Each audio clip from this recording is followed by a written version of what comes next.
Nagutom na sila guys. Karating lang natin galing sa trabaho.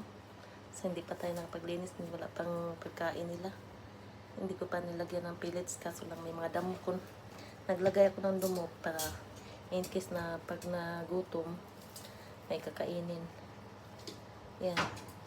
Pasok ka na ga, kakain na kayo. Hello, bebeng. Tulala magkagaon sa may problema gang. Gutom na ikaw?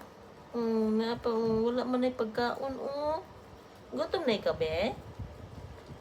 Payet? Gutom na yet? Oh. Abta. Bibi, agree. Guri.